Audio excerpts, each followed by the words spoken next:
This past summer, I attended a youth conference in St. Paul called Steubenville. This conference has many locations throughout the country, and it continues to grow. This was my first time attending the conference, and I left it with a whole new perspective on my life and faith. At Steubenville, there's a team of speakers and a host who give talks throughout the weekend. Our host this year was Annie Hickman.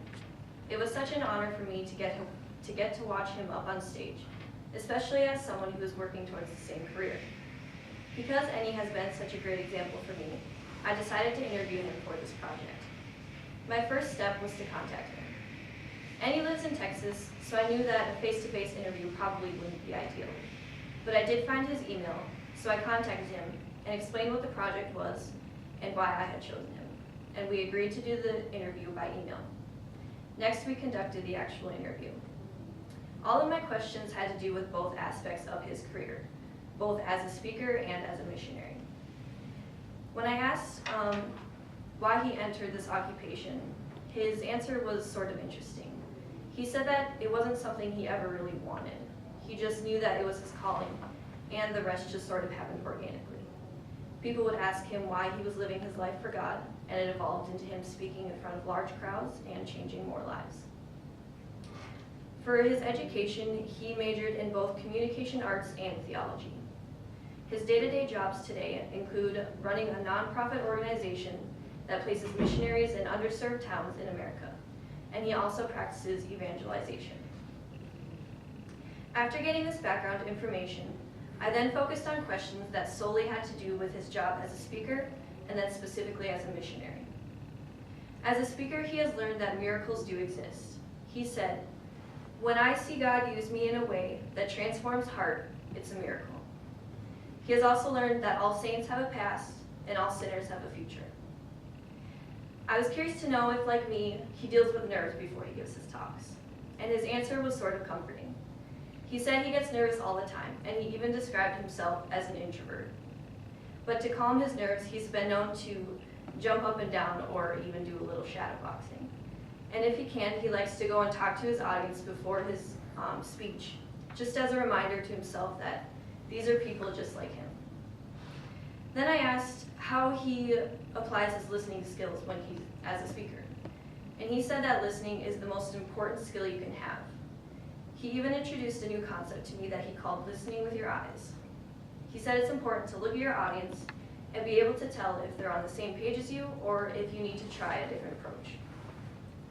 Then I asked what he has learned from being a missionary. He told me that he's learned that God loves him more than God loves using him as a means of evangelization. And he encounters all age groups as a missionary.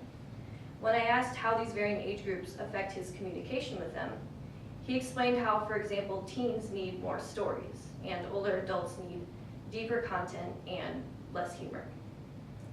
On the subject of deep content, I asked how he can keep his emotions in check when he gets to these deep subjects. And he explained that it's difficult for him because he's an emotional guy, but in a way he can also use it to make his speech more interesting, because it's easier to listen to a speaker who is passionate about a subject rather than someone who isn't interested in it at all. Then we discussed how his speaking and listening skills have changed since he began this career. He said that he didn't feel like he had changed much, but he has developed deeper relationships with people, which in a way changes him. Then I wanted to know if he had any tips for me as I look into this career. Here's what he told me. Live your life in such a way that makes people ask you for a reason for your joy. The more you have to explain your joy and your love, the better you will become at talking about Jesus. Talk content begins off stage, and it works its way into your being.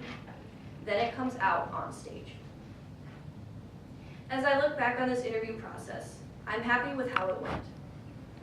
It was nice to do it by email because it was comfortable and I already had the answers typed out in front of me.